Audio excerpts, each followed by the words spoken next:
Hello and welcome back to another episode of Pro Tri News. We are more than excited to have the CEO himself, Scott Derue, on the show with us today to answer all of the tough questions that everyone's been wanting to know. But I will join today by the standard colleagues. We got Kyle on the show, we got Pat, and we got Mark. Yeah, I'm in Nice already. And just as a word of warning, if you're tuning into this to hear us grill Scott about why is there not a refund policy if your cat got hurt for your race or whatever, this isn't the show for you. We're not going to hit with the age group questions. We're sticking to our mantra. This is Pro Tri News. And so we're interested in the pro side of the sport. And that's why Scott's graciously agreed to come on today. I will say, Scott, Cat, can you iron me a shirt? Because Scott's made us look awfully tardy the way you're dressed here, Scott. I told you I'd put on a hoodie, but I'm raising the bar. We're always looking to raise the bar. None of it. We can't see what any of you are wearing below the screen. So I'm still a little curious. I assure you that's for the best. And yeah, thank you for coming on a podcast, not hosted by one of your employees, which is nice. And we've got a few questions. You've got some announcements to make later on. And I guess we just kick it off, right? Everyone knows who you are. You've been on the scene. You turn up at all the races. I think your face is now familiar to all the pros, which is great. You've been in the job since, what are we saying, January 1st, was it? Yeah, January 29th was the day that I joined the Ironman family.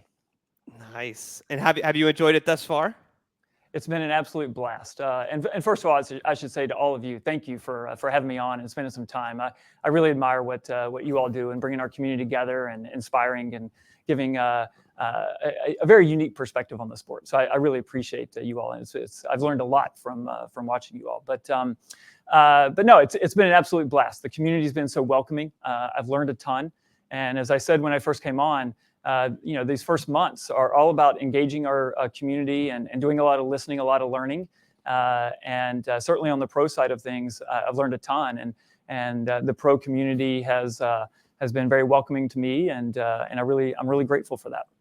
Yeah, we originally wanted to get you on around Oceanside time, but we also too kind of chatted with your team, and we wanted you to really dive into the sport and really understand, because we didn't want to just bring you on and ask you a bunch of questions that you're like, I'm still learning that, still doing this, still doing that. So we felt like going into championship season, you got your feet, maybe your knees a little bit wet heading into championship season.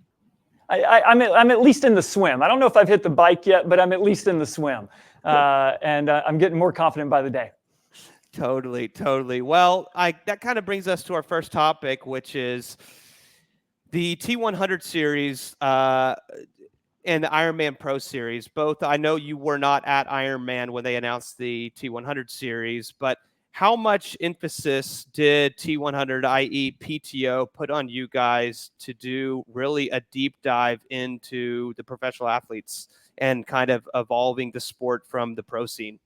Sure. I mean, the pro scene has always been really important to Ironman.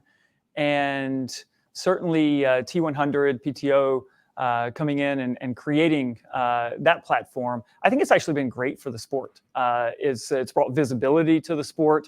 It's certainly been for a select few pro athletes. It's been great visibility and a great opportunity to compete. But the Ironman Pro Series has been on our roadmap in terms of developing the pro platform for some time. And we feel really good about the Ironman Pro Series being, I believe, the strongest, most innovative Pro Series platform in the world for triathlon. And we're really excited about this inaugural year and where it's going to go.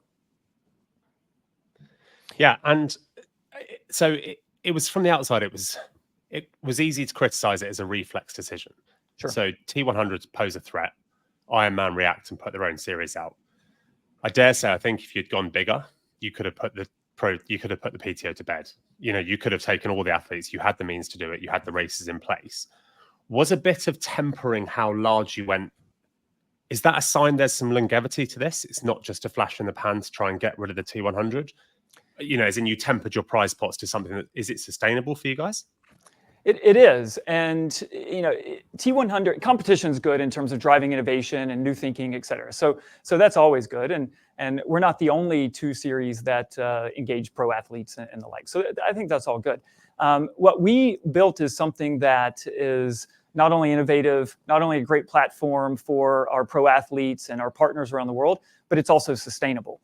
And we're looking to grow it. And so, you guys want to break some news? I'll go for it. You guys in the spirit of breaking some news? Please. Yeah. So, the feedback this year has been so positive with regards to the Ironman Pro Series. People love the format. The Every Second Matters format has been really compelling, created some great racing. Our partners have loved it. And so the feedback, the demand for it among our pro athletes has been, frankly, even more than we expected and aspired to in this inaugural year. And so we're really excited. So I'm thrilled to announce that the 2025 Ironman Pro Series will be very, very soon announced. And we're really excited about the lineup. As a household and a family, I can assure you we're really glad to hear that. I worry that though, if we ask you for details on that now, our listeners will listen to those details, then they'll switch off.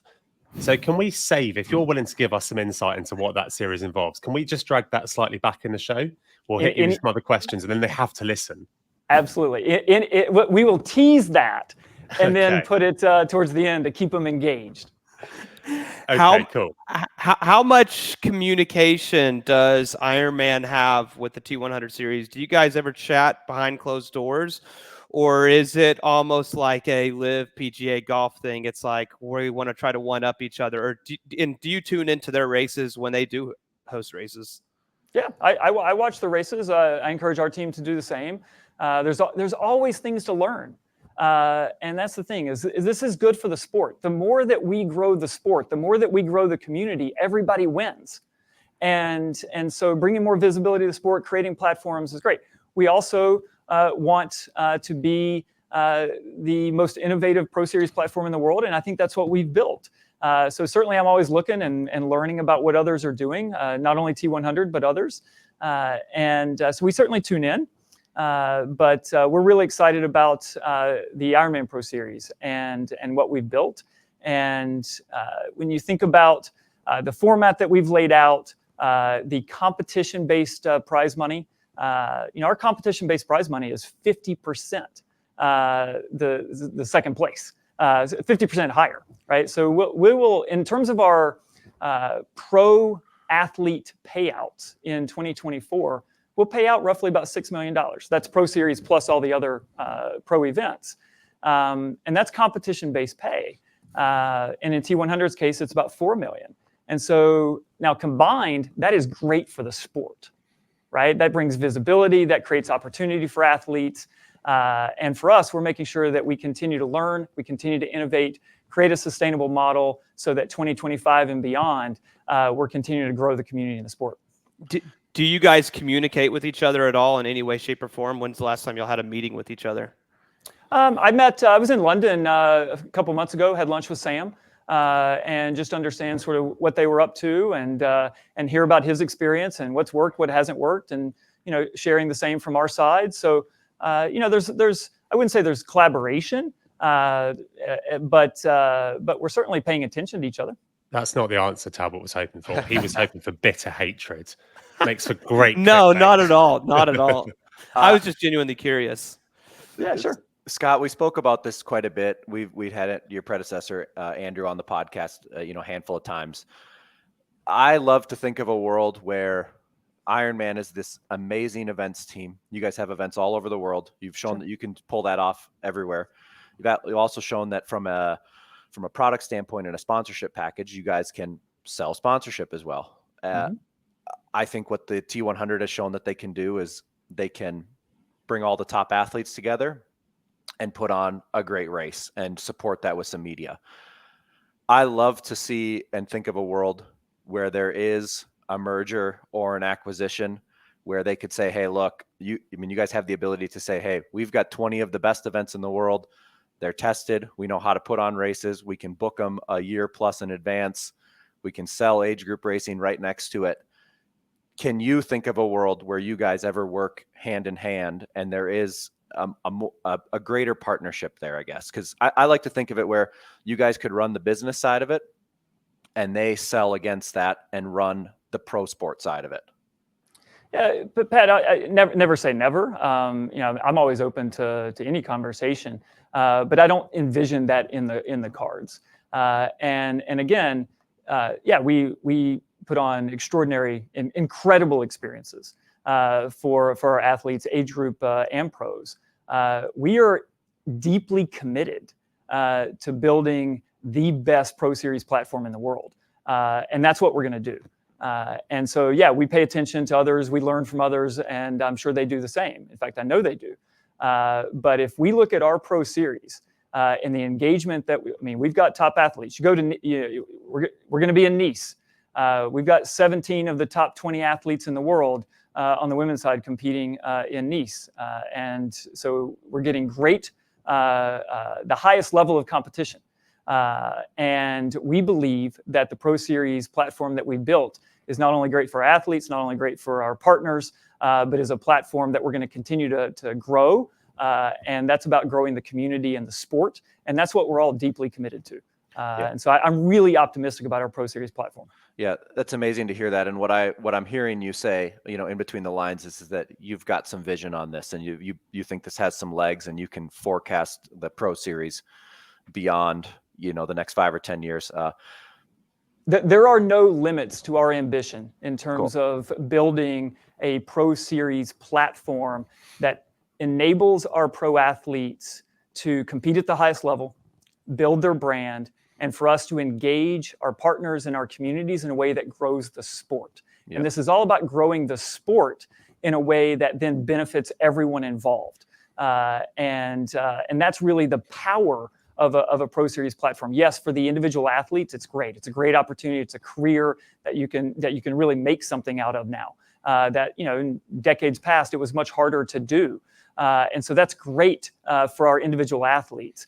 But what everybody benefits from is when we grow and elevate the sport and the community. That's when everybody wins. And we see the Ironman Pro Series as a really important part of that story. Yeah, no, and I'll piggyback on that, on what you're saying, and what I've seen is that, and what I probably didn't have a great appreciation for, my full-time job, separate from this, is I am a sports agent in the triathlon space. And what I didn't grasp until Oceanside this year was how powerful the Ironman brand is in relation to how important that is to sponsors, both endemic and non-endemic, right? And so the athletes, when they perform at a Ironman branded event, it has a lot of weight to it. And I'm blessed that I've had athletes win a T100 race, and I've had athletes win an Ironman race. And it's the brand power that Ironman holds is something that cannot be ignored.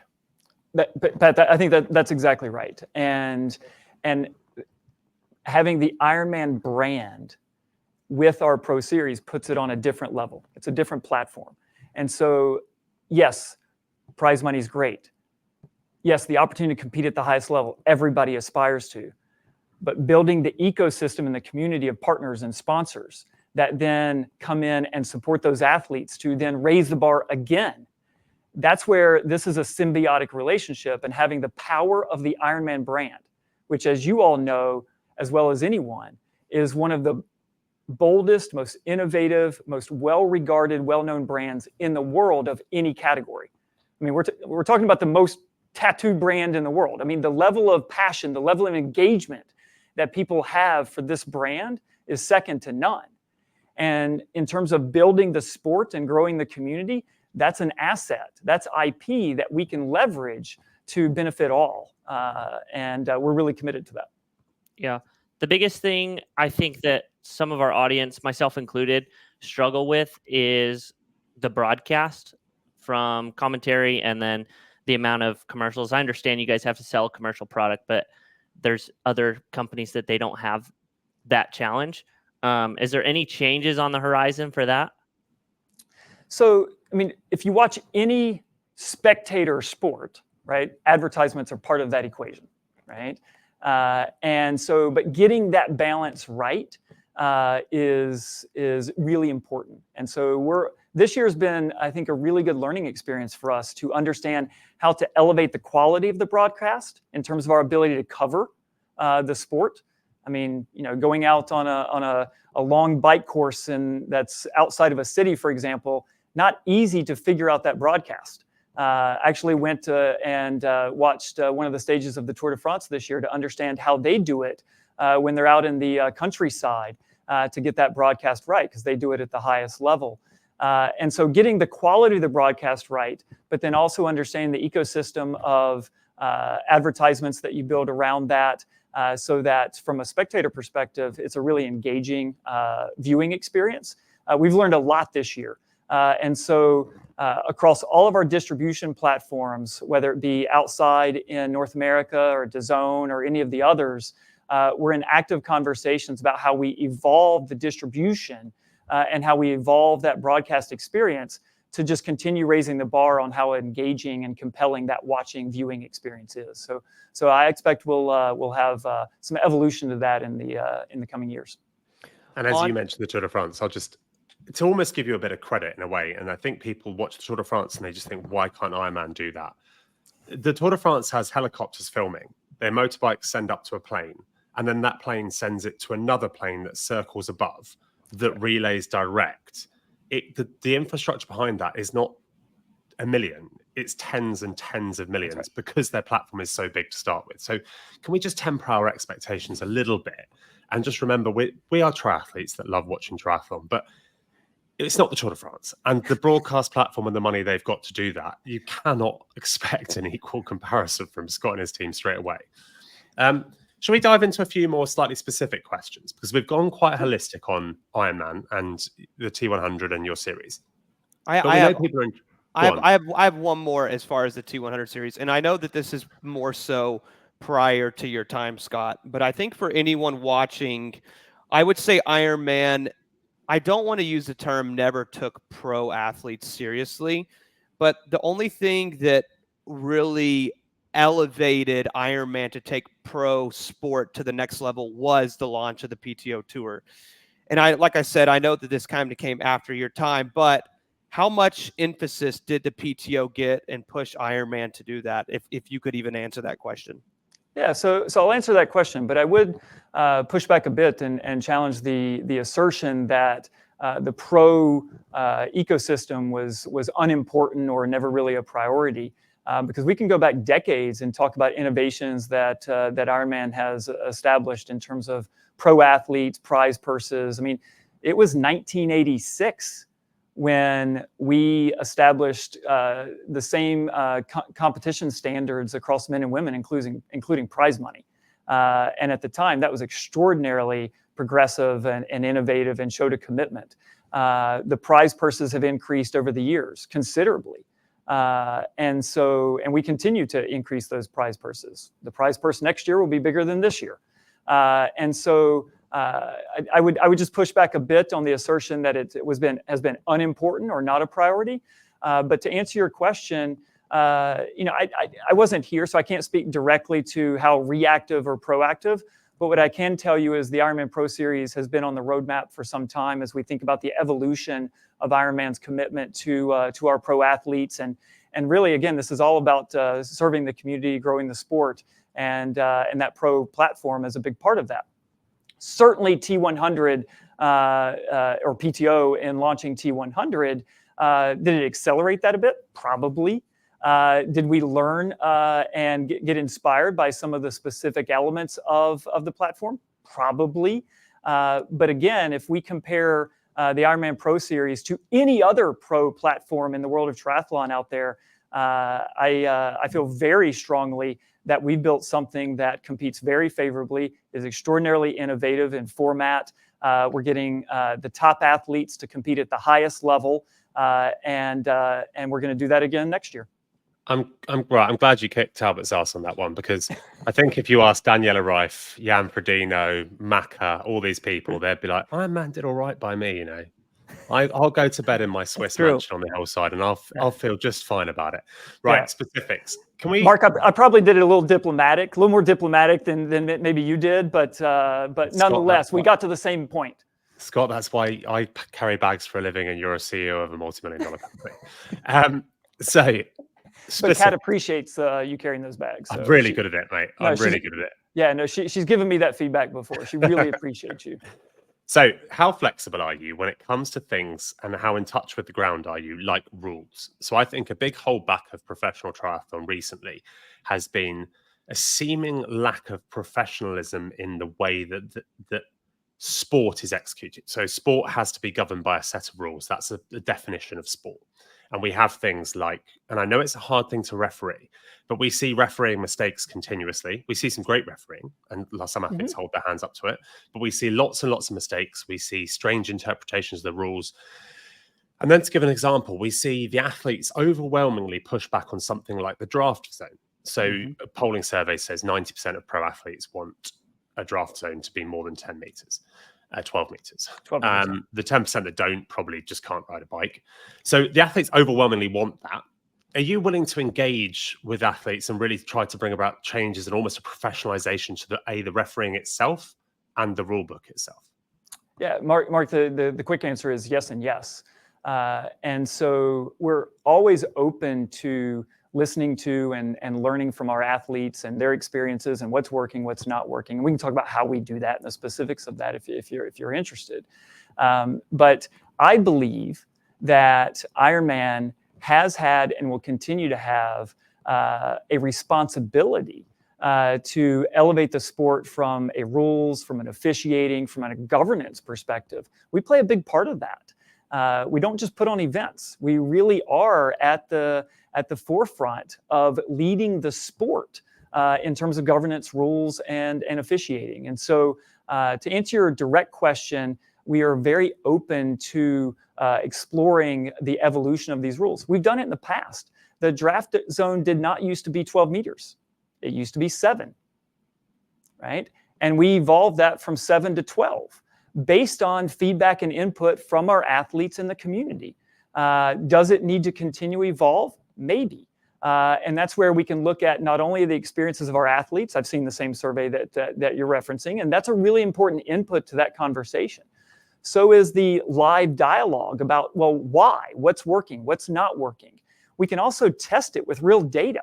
We can get into wind tunnels and understand the specific differences between 12 and 20, and why not 15? Why not? Yeah, so really understanding that at that level, and then making sure that we are putting in place the rules and the procedures to ensure that we have integrity in the competition, fair competition, and we're enabling our athletes to compete at the highest level. And so the commitment is absolutely there. So on one, you said that just to harp on. So you went 12, 50. Why not 15? Exactly. And that was arbitrary. I mean, I know, of course, and I'm not going to hit you on the meters and the draft effect. Don't worry that. What I am going to say is, do you know what we would love as fans and athletes and commentators? We'd love one set of rules for pro triathlon. We would love to know that non-draft triathlon is 20 meters. We'd love to know that the shoe, you guys took the athletics shoe thing, Roth doesn't, for instance. We would just love one set of rules. What's stopping that? Yeah, so, at the end of the day, you have in certain domains of the rules, right? So World Triathlon has sort of the set of rules that most of us follow. And then there's some around the fringes of those rules, some variation, right? And you've referred to a couple of them. There's also experimentation, right? So for example, Challenge Roth, you probably recall, went to 20 meters and then went back to 12. And we could talk about why that is. But there's also experimentation around those rules. And that's in service of learning and trying to figure out what works the best. So I too wish there was one set of rules that everybody abided by. And that's really where the World Tri and the federations can really partner with us to make that the case. We're deeply committed to having rules that are consistent with and align with World Tri. And that's whether we're talking about race rules or with anti-doping, and I'm sure we'll get into that in some form. But all of that's got to come together to create consistency and alignment across the sport. And I can only imagine as an athlete that's traveling across the different circuits and the like, you almost got to what race am I in now, and how do I think about those rules and the like is important. And then obviously there's the officiating and the enforcement of it as well. Yeah. So I wasn't going to take you up on it, but I think I will. You offered to explain how you engage with the athletes. Now, I know you have the likes of Paula and Newbie that work for you and former pros, etc. The PTO have an athlete board. World Triathlon have an athlete board. Is there any appetite for Ironman to have a board, or even like cycling has an unofficial one where there is a cyclist union who has its head rep, who has a lot of sway with the UCI? Would Ironman ever consider adopting an informal or formal structure like that? Yeah, I'm not against it. We're open to the conversation. But to your point, we share the goal. The goal is to make sure that the voice of the athlete is considered when we are determining anything, rules, officiating, et cetera, right? So you want the voice of the athlete and their experience to be part of that. To date, we've chosen a different approach, and we could debate the good, the bad, the merits of that approach. Instead of having an athlete board that we meet with on occasion, we employ a full-time team.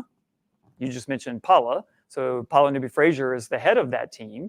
We employ a full-time team where they are talking with athletes every day to understand what's working, what's not working. And there are all sorts of different individual circumstances, but there are also patterns and themes. And so we've taken a different approach. Instead of having an athlete board that meets on occasion, we employ a full-time team who is dedicated to liaising with our pro athletes to understand their experience and how we continue to elevate that experience. Those are not mutually exclusive, of course, but that's where we're at today, but always open to the conversation. In regards to the board, and as we continue to mention this survey that was sent out, I'll just kind of fill in the listeners. The PTO put out a survey in regards to drafting. I think there was 160 responses back from PTO members, i.e. professional athletes. Of that, 94% felt that 20 meters significantly reduces. And I guess my question to you is, we even put on Instagram questions for age group athletes, what kind of questions they have for you in regards to pro sport. Additionally, for pro athletes, what do we have? And we received an overwhelming response of pro athletes, even including the likes of your two current world champions, Sam Laidlow and Lucy Charles. The 12-meter draft rule is too short. As we see sports evolve, just as you mentioned, do you think next year this is something that you guys are toy with, or is it just going to continue to be like a conversation, ongoing conversation? Because I think a lot of the pro athletes want to see change. And if it's not going to be next year, what can we do to push towards getting the information that you guys need to change that rule? Yeah, Talbot, I appreciate the question. So sitting here right now, I don't expect that to be a rule change for next year. I'm not saying it won't be, but I'm not expecting it to be. Because we're continuing to learn. And, as I mentioned earlier, I would love to see some of so I understand the preferences of the majority, and that's important, right? That's a really important part of the equation. But I also I'd like to see the hard data to understand what is the magnitude of the difference. I think that would be important. In that survey, they've got some estimates from athletes in terms of wattage savings and the like that may speak to that. But that is testable. So like we should, and I remember the first triathlon event that I went to was in New Zealand, and Laura Sedal, who has been part of that conversation. I took her to coffee and we just sat down and had a long conversation about rules. And I was like, Laura, just teach me, like what from the athlete perspective, what's working, what's not working. And this came up there as well. So, we're certainly open to that conversation, open to doing some of the testing with partners and the like. So I'd like to see that. The other thing, Talbot, that we have to figure out, and I think this was part of the Challenge Roth challenge as well, no pun intended, is we have pro athletes, and then we have age group athletes. And depending on the course, they can intermix, right? And so what would be very challenging to enforce and implement is if we had different rules for pros and age groupers in terms of, for example, draft zones, right? Imagine that playing out on a course, right? And so then the question is, if you go to something greater than 12 meters, do you do it for everyone? And if you do, then what does the enforcement of that look like? And with field sizes the way they are, can you enforce that? Because if you have a rule, the efficacy of that rule is only to the extent that you can actually enforce it effectively. And so that's another consideration that's got to be built into this. I'm not saying it's impossible. I'm just saying that would be something that we'd have to figure out. So I'll run the study for you. It'll cost you $5,000. We've got the setups for that. That's actually been done out of a university in Switzerland. There's a great paper. I'll send your team on it. But Has it? Oh yeah, I'd love to see. yeah, it. it's really, really good. It is a significant difference, but I won't argue that aside. I think everyone does know that fundamentally.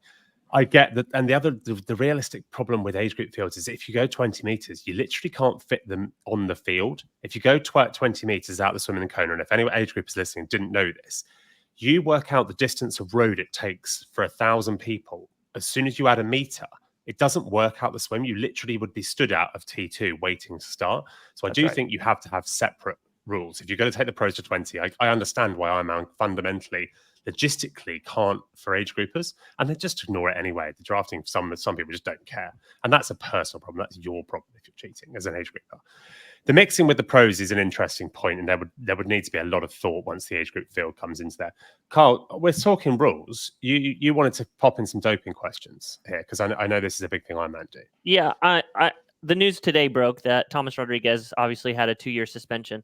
Ironman has now, I would say, had an out-of-competition test positive with Colin Chartier a couple of years ago, and then now an in-competition test positive with Thomas Rodriguez. Can you just kind of talk about what Ironman's doing to kind of bring themselves and elevate the sport to the forefront of following anti-doping rules?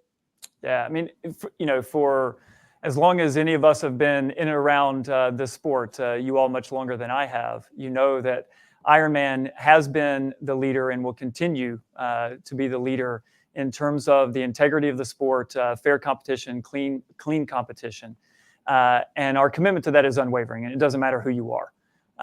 And that's in competition, that's out of competition. It's the intelligence, the investigation work that we do in partnership with WADA, ITA, all of the national federations, et cetera. So we feel a deep sense of responsibility to make sure that the integrity of our sport is at the highest level and that every athlete can compete at the highest level, knowing that the person running, swimming, or biking right beside them is clean. And so our commitment to that is unwavering. Yeah. In terms of the individuals, I can't speak to any individual necessarily, but it is true that not only athletes, but coaches and support personnel are also under the same rules. And if we find violations accordingly, whether you're an athlete or a coach or support personnel, certainly we will act on those. Yeah. The big thing. You've got to hit the Thomas coach. Then it's a hard question, but so Thomas's coach, who's you've just banned for 2 years. This is the 4th professional athlete he's had banned for doping in the last 3 years. And if you look on the Ironman website, he is on the Ironman University certified coach list still. I know you might not be able to get athletes to turn on their coaches. For instance, Kenya have had 100 doping failures in the last year and not one of them to turn on their coach. That's an inherent problem in the sport. But at what time is there just a logical decision like, fine, keep coaching, but you're not affiliated with us. You are taking the proverbial XYZ. You've had 4 athletes, 2 of them triathletes, 2 of them mountain bikers. Why is this guy accredited still by Ironman, etc.? Yeah, so I mean, Thomas, we announced a couple hours ago. Maybe I should give you some time on that. But come on, I've asked the question. No, it's a fair question. It's absolutely a fair question. And so, like I said, I'm not going to speak about any specific individual, but what you can be assured of is that we're looking closely, and our commitment to integrity, whether you're an athlete or a coach, is at the highest level, and we'll take action accordingly. So I know I'm dodging your question a bit, but I'm sure there's some litigation involved, right? Before you guys get an official decision. Look, I think we have demonstrated a commitment to a clean sport, and it doesn't matter who you are, and we will do the right thing in this regard. And so, if we haven't announced publicly about a particular individual, out of respect for those individuals and the community in general, then I want to reserve that. But we have an unwavering commitment here, and we will take action accordingly if the evidence is there. Yeah, Scott, I think there's going to be some people that are a little upset about the 2-year ban for Tomas, and I think people are calling for more harsher punishments for doping, like lifetime bans, things like that. Would Ironman ever step outside of, say, the WADA code and say, I know WADA kind of gives you guys the guideline of like 2-year, 4-year, et cetera, longer suspensions. Would Ironman ever entertain an idea like, hey, we're going to set the standard and say, if you're tested positive, it's a lifetime ban from Ironman, similar to what Lance Armstrong got, right? Yeah, sure. Yeah, so Kyle, as you mentioned, for those that may not know, so WADA has a set penalty for a given level of infraction. So for some penalties, it might be a year. For some penalties, it might be 2 years, et cetera. So in this particular case, it was a 2-year penalty for the violation. Kyle, to your question, in some ways, it goes back to the earlier question around rules and the desire to have some consistency. So what we probably would not want to do is create lots of inconsistency in terms of the penalties, whether it's Ironman or otherwise. What I think would be a better approach would be partnership with WADA, national federations, ITA, et cetera, to align on how do we raise the bar to ensure to an even greater level the integrity of our sport. So maybe for that infraction, instead of 2 years, it should be more. Maybe it shouldn't. Don't know. But I think that's the better conversation, so that all of us collectively, as a sport, as a community, are raising the bar for clean competition and the integrity of that competition. Would you be willing to share how much money Ironman spends per year on anti-doping? It's a lot. $1 million? More than $1 million? More than $1 million. Okay. I mean, it must be. I mean, to be a signatory of WADA, to do the amount of testing you do with the athlete pool size, it is a lot of money. I think people underestimate that. And I'm not doing a puff piece because I'm going to come back to it. I'll follow up with a question that the fans will like, because it might be hard for Scott to answer. But I will say that it's hard to understand the profitability of anti-doping for Ironman, because your profit base comes from age group racing. Essentially, you're an events organizer, and then you have sponsors on top of it. Is it the sponsors that make you spend that money? I.e., if you didn't show you were credible and a legitimate sport, would it affect your sponsor? You're a business. This can't be an altruistically driven decision. And I don't think it's bad to admit why. I'm curious why you spend so much money on it. So not everything's about short-term dollars. Right. It's about the long-term health of the sport. And so it's not good for any of us, Ironman, Pro Tri News, any other triathlons, if the integrity of the sport itself is in question, right? As we think about elevating the sport, growing the community, et cetera. Yeah. So we actually, for now many years, have felt a deep responsibility for elevating the bar in terms of competition, fairness, and integrity. Now, we believe that is good for Ironman as well, because the healthier the sport, the better we do. But that takes a long-term view and a long-term vision for how we are contributing to the growth of the sport over the long term. Because certainly, if I was just making short-term financial decisions, then it doesn't make sense. But this is about growing the sport, growing the community, so that all of us can benefit from that, including our athletes, age groupers, and pros. And somebody's got to step up and shoulder that responsibility. And Ironman, we are deeply committed to doing that. Yeah, I mean, fair. And actually, I hadn't really thought about that. Like, it's almost an insurance policy for Ironman as a brand, like, to continue to operate sports that had. I mean, look how badly the Tour de France was hit after that Festina wave of doping and stuff like that. Their brand, okay, yeah, makes a lot of sense. Talbot, roll in, mate. Going into that, and that's something that we are very passionate about here at Pro Tri News, and that's something that there was a loophole earlier this year, I'm sure you're very well aware of, is there was a lot of athletes that rolled off of Ironman's registered testing pool, which I want to commend you guys. You guys have yours public. If you're a listener right now, you could just type in Ironman RTP testing and it will come up. A lot of athletes that were doing the T100 series rolled off that, and we did some investigative work with the athletes and pushed for T100 to roll out their RTP that they had been working on for a long time but had not been produced. We know that you guys cooperate with World Triathlon, so you're making sure at some given time someone is on a registered testing pool. Are you guys all three working together now? And when I say all three, I mean World Triathlon and T100 and Ironman. Do you guys work together on that front to help? But it's just World Triathlon, right? Because all T100 did was put their athletes on World Triathlon's pool. So they're kind of absolved of that slightly, I would understand. So do you have a conflict with World Triathlon? Do you look at that? Yeah.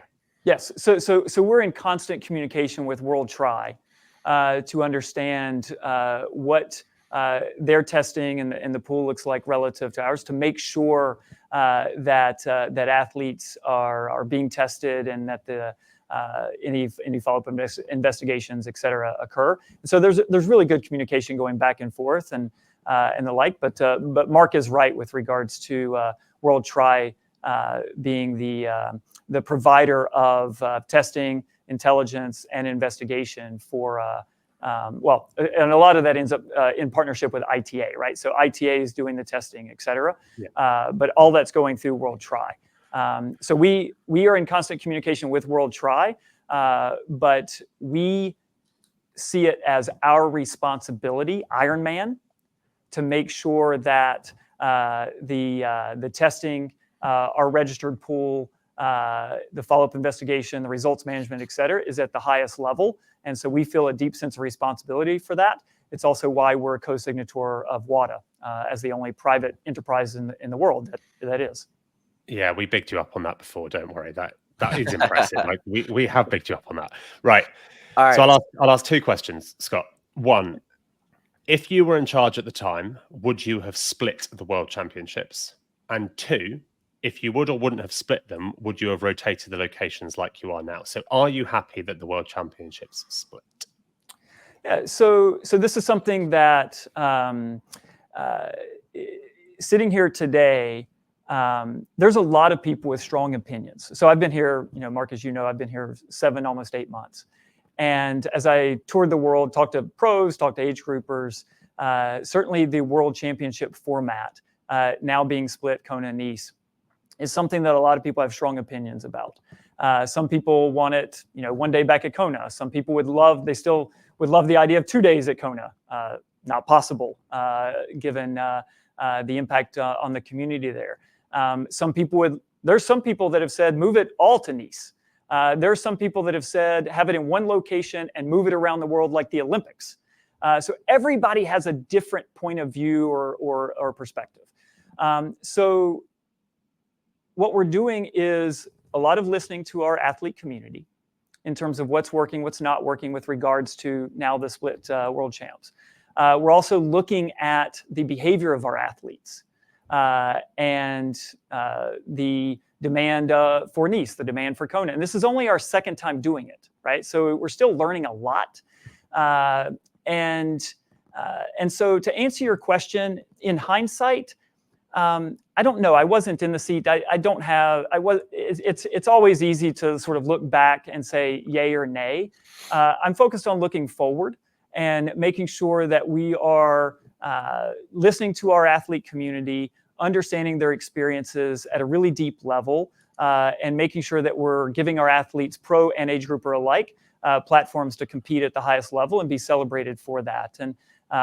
And so, look, I'm really excited about Nice. In the next few days, we've got an amazing field and a great location, and we'll be in Kona in a few weeks after that, and we're excited about that as well. Yeah, it's interesting, Scott. I get asked about this from brands all the time on what I think you guys are, talking about behind closed doors. And I was lucky enough to be in Kona last year for the first women's only World Championship. And what was really, striking to me was we talked about that brand prominence that Ironman has. it's in tandem and lockstep with Kona. And that is a blessing and a curse simultaneously, because what people don't understand is that you guys asked for everything possible with Kona. You said, can we do Thursday, Saturday? Can we do Saturday, Saturday? Can we do a Saturday in September and a Saturday in October? And you have, an island that is willing to give you one day with roughly 3,000 people, and that's it. And they're not going to make any additional accommodations. And that's something that you guys are unfortunately handcuffed to in this current climate, because everybody wants to go to Kona. We're seeing that with the women's field in Nice. I think it's roughly 700 undersubscribed for the women's field. And there's a, I don't know if you want to call it, just like there's people want to go to Kona only. They don't want to go to Nice. They want to do it on the big island. And I don't know if it's just time to help overcome that problem, or what you guys do to overcome that brand identity that you have with the big island. Yeah, I mean, Pat, I think it's and I think it's a fair observation. There's what I call sort of a Kona mystique sort of to it, right? And there's a long history there. At the same time, we love the Kona community. We have a lot of respect and deep admiration for the community, and so we want to do right by the community. So if 2 days doesn't work, that's okay, right?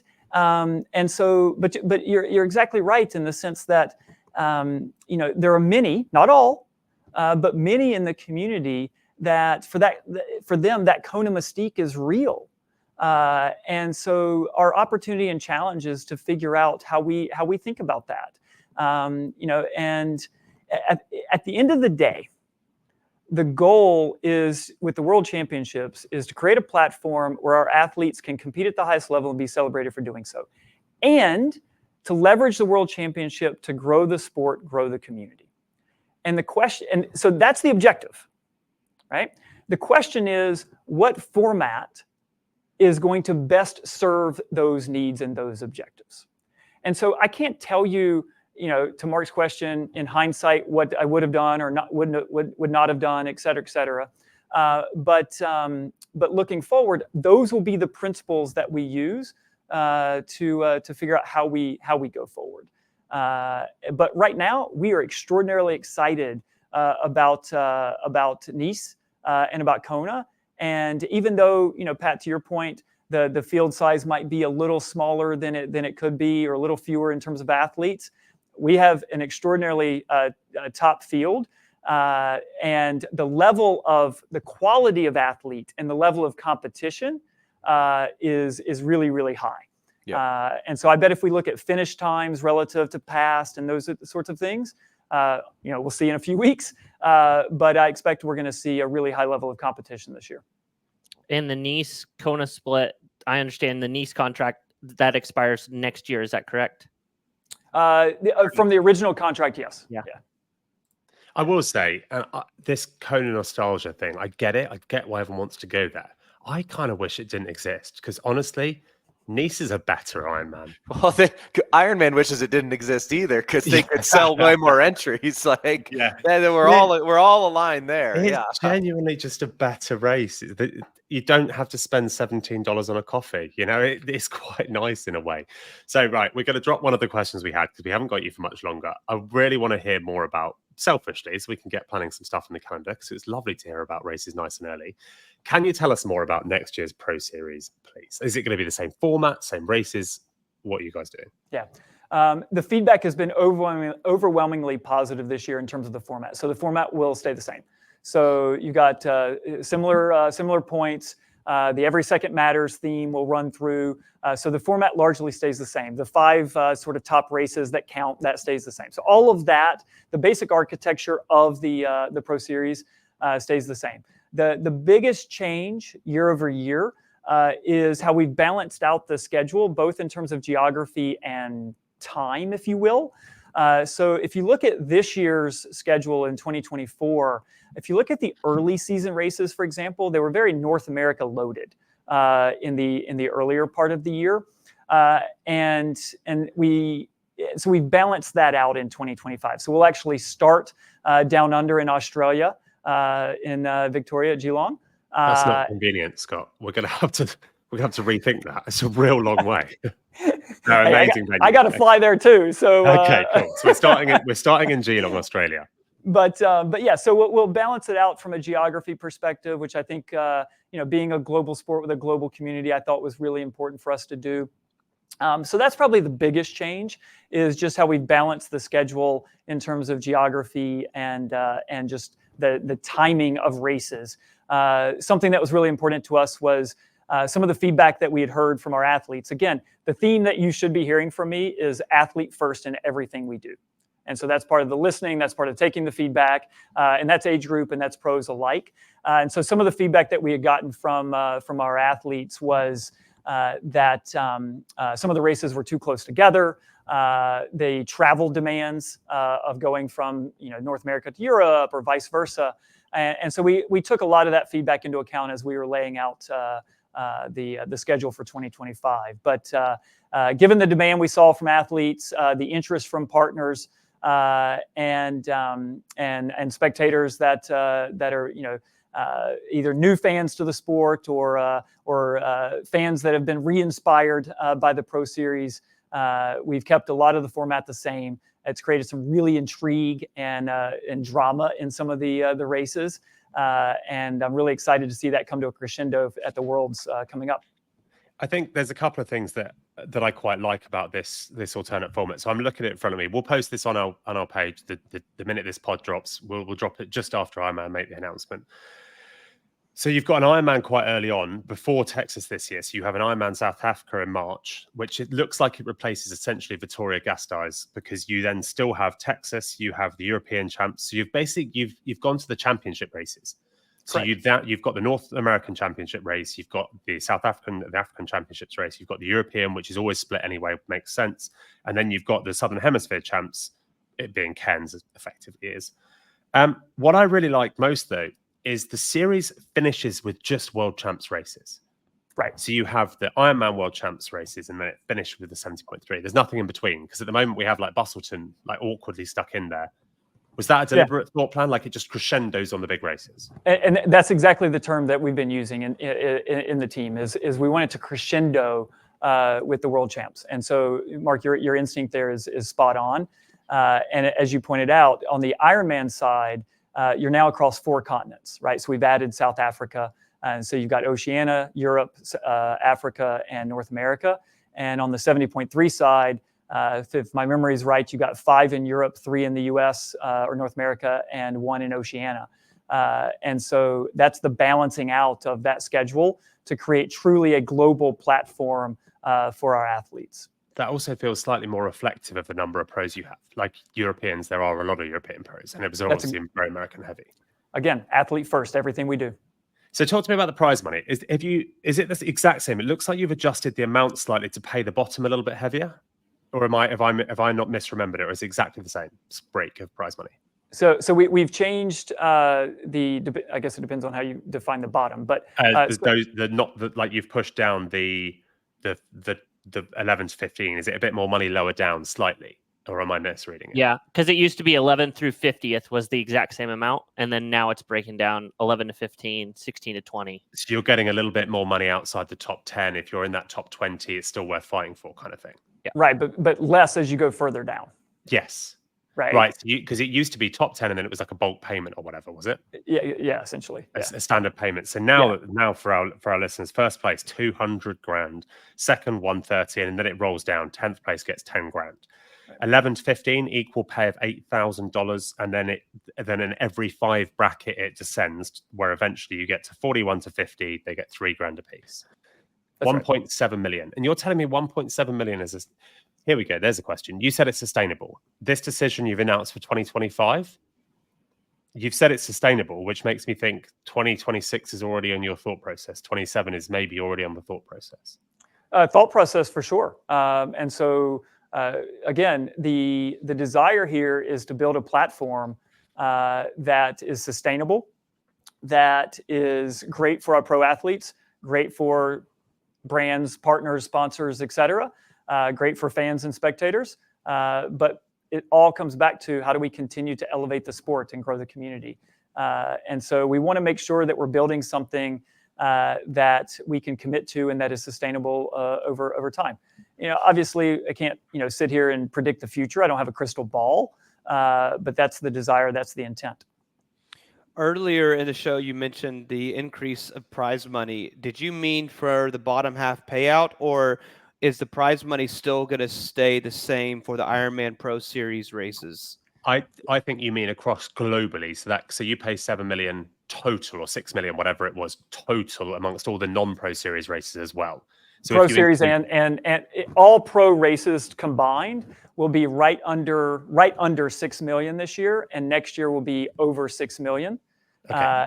And if you think about that as performance-based or competition-based pay, right, or prize purse, that's what I was comparing to anybody else, right? So if you take out, some other series, et cetera, might do appearance fees and the like, take that out and just focus on competition-based pay. Across all pro races will be well over 6 million next year.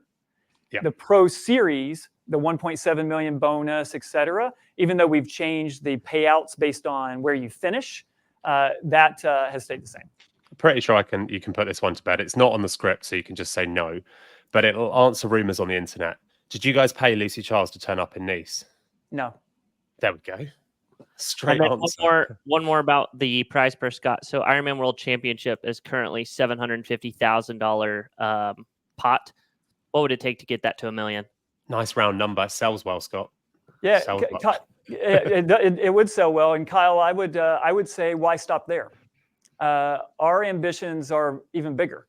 But to do that, we've got to grow the sport. We've got to grow the community and bring media partners, et cetera, to the table in a bigger way. And so as I think about the aspiration and the vision for where we want to go, we've increased the prize money for world champs over the years. We've done it again, as you've noted, but our ambitions are bigger than that. And I think all of us involved in the sport should share that ambition. Do you think you will increase it in the near future? Well, we've demonstrated that we have in the near recent past. I'm not saying, I'm not committing that we will next year or the year after, but I think we've demonstrated through our actions that that we're committed to investing. None of us have a crystal ball, but we have in the recent past. To add on to this Pro Series, I know you guys are announcing this schedule. In the past, you will, just to confirm for an athlete, like let's say a developing, if we were to tier the athletes, A tier being your Lucy Charles, Magnus Ditlev, Sam Laidlow, a B tier. Will you guys still continue to host? And I know you've answered it, but just wanted to be clear for the listeners, also the athletes. You do still see and want to protect those B-tier athletes that are trying to make themselves to the top. So you will still have the non-Pro Series races. First, so I would say all of our athletes are tier A, Talbot, I'll let your social media, athletes. I'll let your social media blow up for tiering the athletes. But we are deeply committed to a couple of things. One is we have over 1,000 pros in our pro pool, and we want to make sure that our Pro Series and all our pro races are open to all of those athletes. And yes, we are committed to continue to have races that are pro races outside of the Pro Series as well. Awesome. So before Kyle wraps up, Scott, we know you're a busy man and we had you for an hour. Is there anything you'd like to cover? This will get good numbers. Is there anything else you'd like to get out there that we haven't sort of covered with you at the moment, or have you touched it all?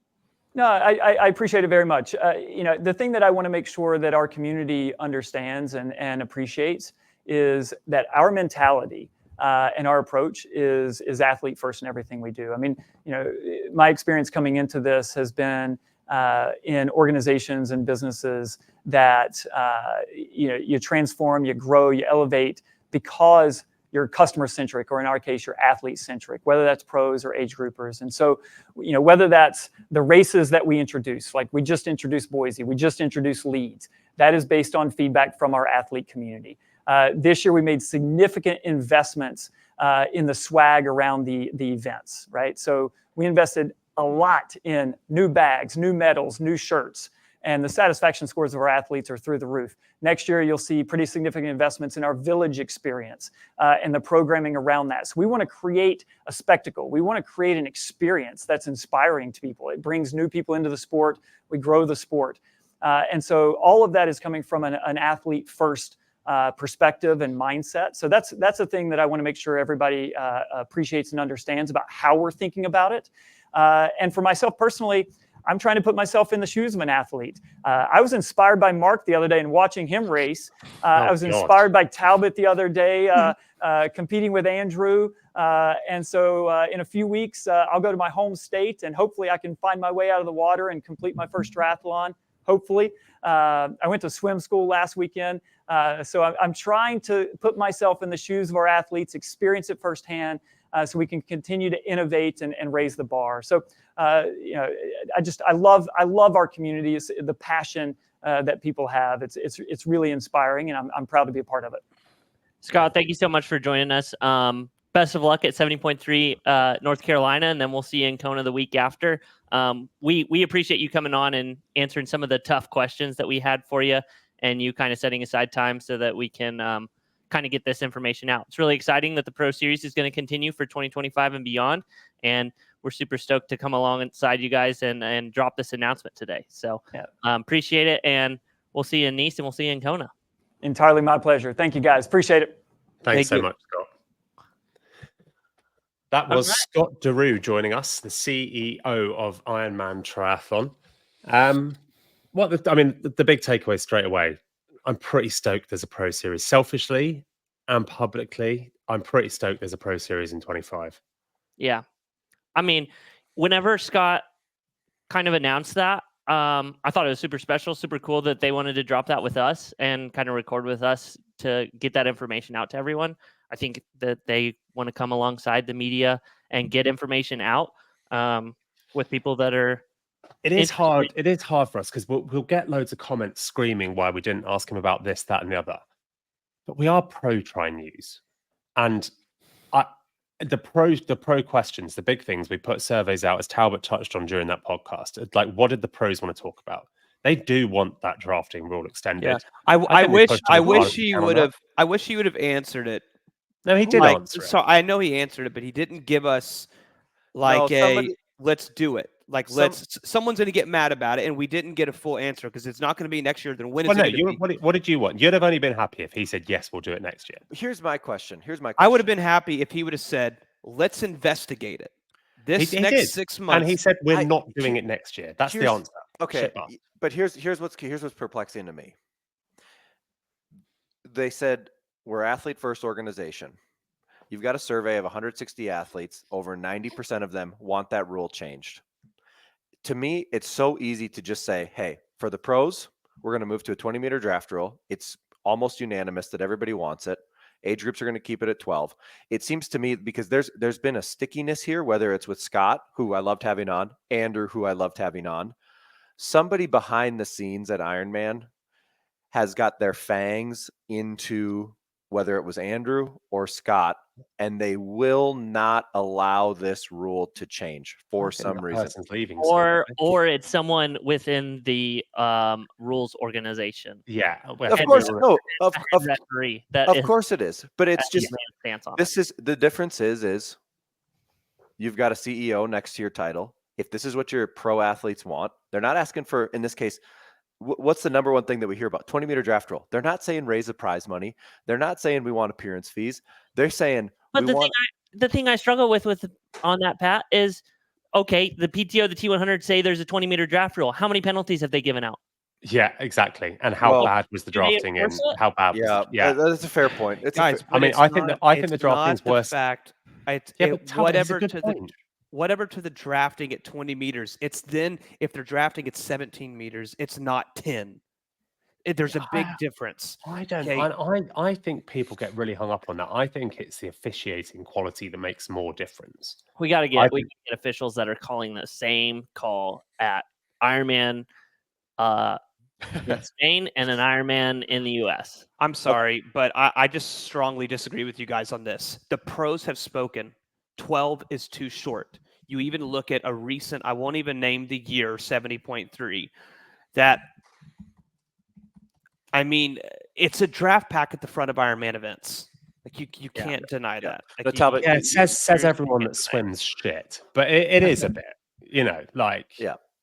It is a draft pack at the Ironman. But my pushback would be, maybe we can reach out to Ironman. I mean, I wish I should have asked it on there, but let's tell them, look, we got people, we got Race Ranger, we got Mark Gavlin who said he would donate his time. Let's do the test for him. Let's get it out to Colorado. Let's get some pro athletes, and let's get them the data that he even said. Let's get it himself. So I think he'd be really open to that from what we just Yeah. heard. And I think Yep. that is something we could do. Like Yep. you did that great work with the RTP. Why Yep. don't we we could even set some of our money aside and we put together an actual study. I'm glad you mentioned that real quick on the RTP. Last week, Jack Kelly released a podcast with Sam Renouf. He said that I was blacklisted from PTO events. I have personally never been blacklisted, and PTO has treated our media team with the utmost respect, giving us media credentials and media passes at every event. So And I've ate and drank my heart out at everyone I've gone. Yeah. VIP pass. So I don't know why he made we're- up that I was. And then also, too, additionally, we never took credit for PTO's RTP. We know that they've been working on that for 4 years. Our concern for the integrity of the sport was there was athletes not being tested, and we were urging them to push it and release it faster. So, I mean, we literally, we're podiuming and winning races. yeah, So- so whatever. Right. I just wanted to state that. But Going to back, the this is meant to be wrapping up from that, or I'll go out for dinner. If it's just going to be can we get all the rants off our chest? Yeah. So he announced the Pro Series as well there. The Pro Series, we didn't go through them all. You can hear them on the website. You can read them on our website. The main changes, though, did we expect bigger changes? Did we think the points would change? Did we think the scoring would change? Or is this what you I expected? thought the money would change a little bit. I thought there Money's would be, great. Yeah, the money's fine. I thought there would be an adjustment to the points, right? I was really hoping that we were going to go down to 2 Ironmans. No, keep it. I've said this. You wanted to compete with the T100 that bad, Pat? No. It's not about that. I just think it's like, I mean, it gives them room to do something else. I guess it just well, and 2, I mean, it's just, look, I mean, I got a lot. It's easy for me to say, oh, you can run 3 marathons, but like, I don't want to run 1. So I just. What's the name of their brand? Is the name of their brand Half Ironman, or is the name of their brand Ironman? I like the countdown clock. I like every second matters. Every second counts. I think that it's really close. And the problem is they announced this series in September. But what they're going the issue is we don't know how the points yet are going to unfold come October and December for the major championships that still have to come. And so I don't think we can actually say this is how I would have done the points until we actually see the whole series. Yeah, and the points are going to change with Thomas's suspension. So Patrick Lang's going to have more points now, and Matt Hansen. So I mean, we honestly don't know. To go on to that, something that will be, if you are a pro athlete right now, and I'm not, don't give me what PTO and T100, they've put on an incredible series and paid very well money to all the top level athletes. But if you are an athlete and you're looking at it and they couldn't get the grand final done, and there's no announcement of a series next year thus far, if you're a professional athlete, aren't you just saying, you know what, I'm just going to target the Ironman series next year?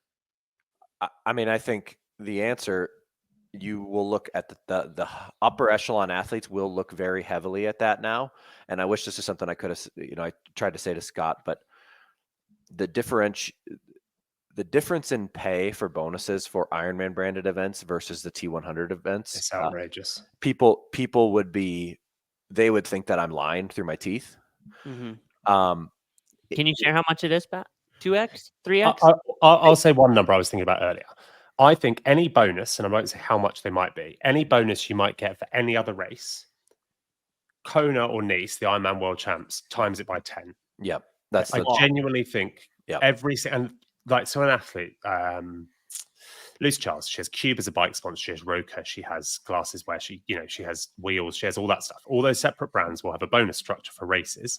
Whatever they pay her for any other race, and whether it be a normal Ironman or a T100, they might be a little bit different. The T100 might be a little bit more. Winning Nice for her, that is probably 8 times as much-ish, I would say, per bonus. Yes. That's how much the world champs And- is that fair, Pat? Yes, 100%. And let me explain. I can kind of help put it in your hands. I recently chatted to a CEO with a brand that is very prominent in the sport. You could probably look at the brands I've worked with and guess who it is. But they, unfortunately, the athletes can only relate at the Ironman distance. When they go that T100, it's the same as the Olympic distance. The sponsors pay more at Ironman because they can't really relate a draft legal Olympic distance race. But when you're racing with athletes on the same course, the same day, you're doing the same time, you can compare your times.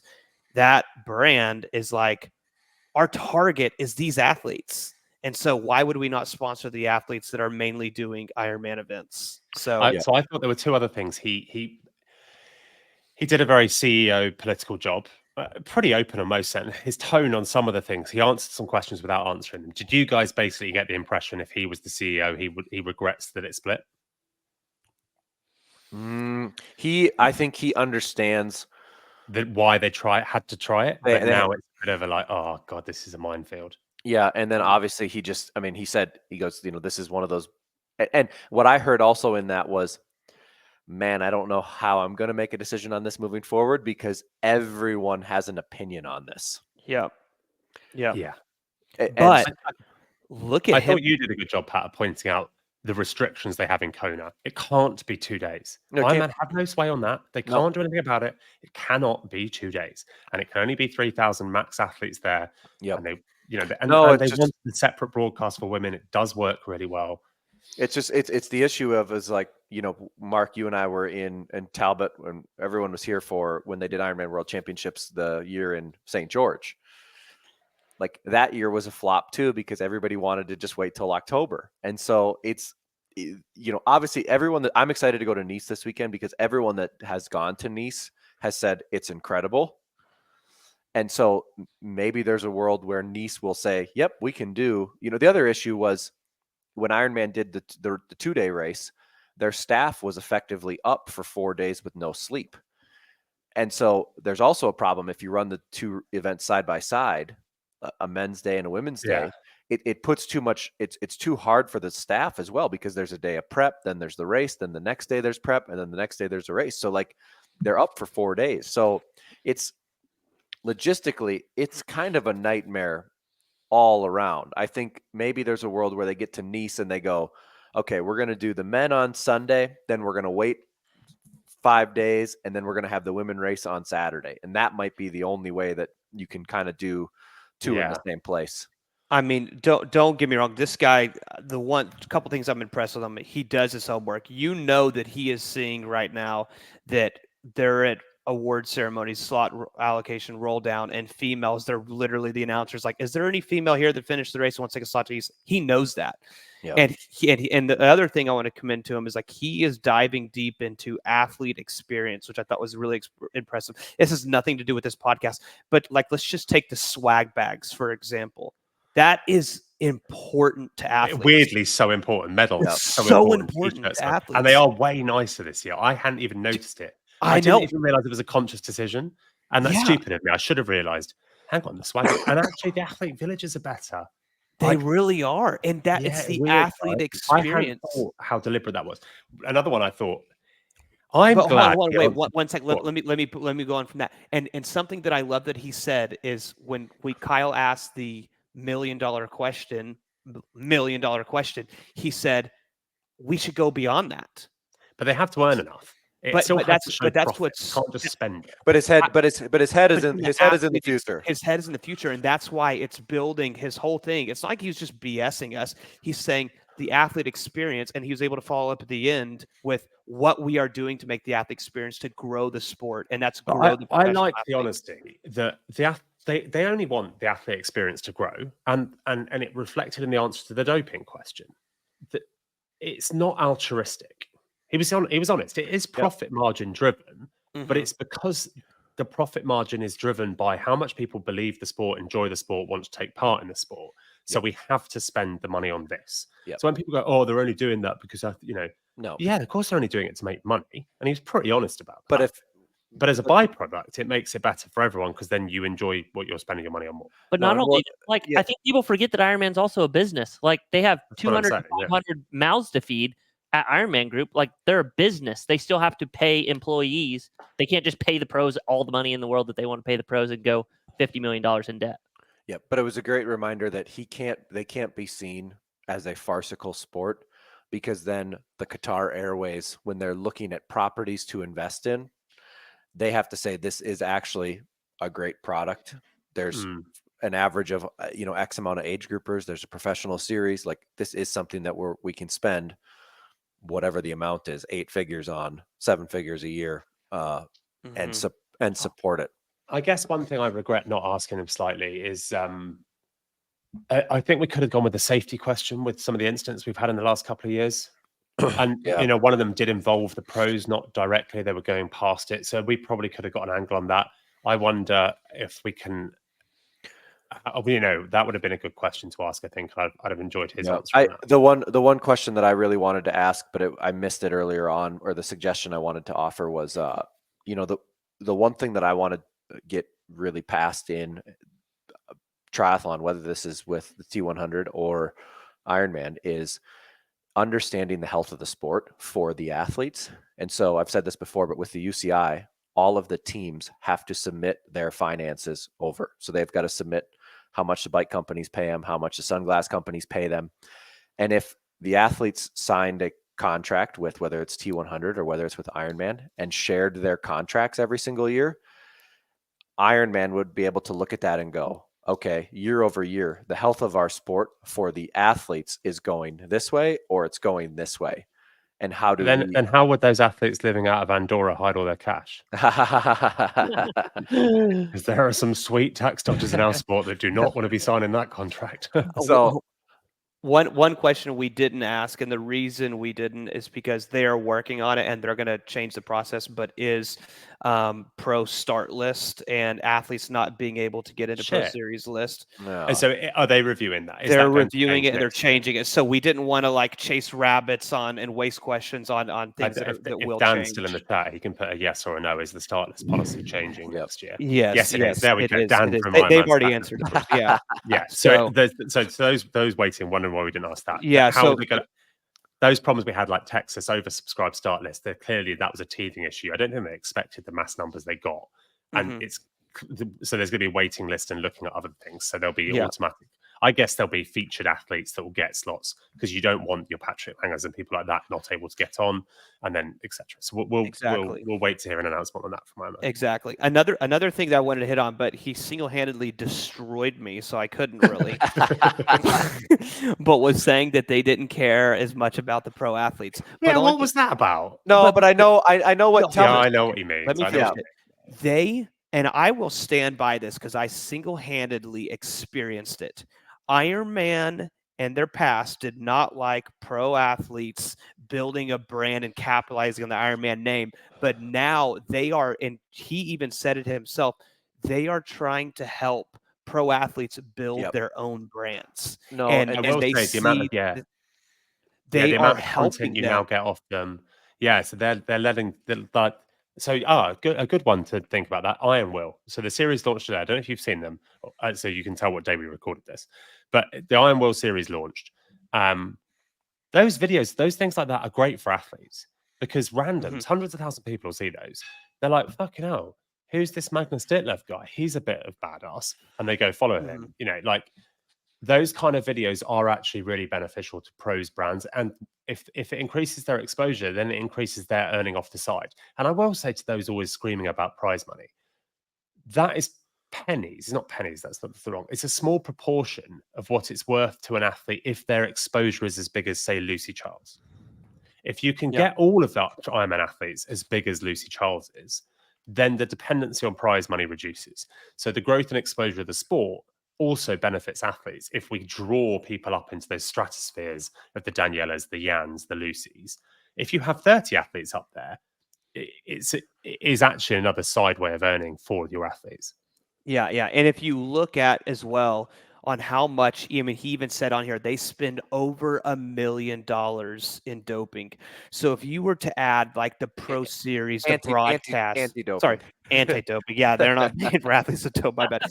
If you literally take That was Lance. if you literally take the Pro Series, the media they're doing, the content pushes, the investments, the prize money, all this. I mean, they're investing well over $10 million into the pro athletes. So it is really, really cool to see. You can't just like what Mark said, take the prize money. Right, Okay. guys. There's One last apparently there's a race. There's a race next. Oh, go on. One last, and I'm getting dragged out to dinner. Do we think that he played dodgeball? I don't think he did at all.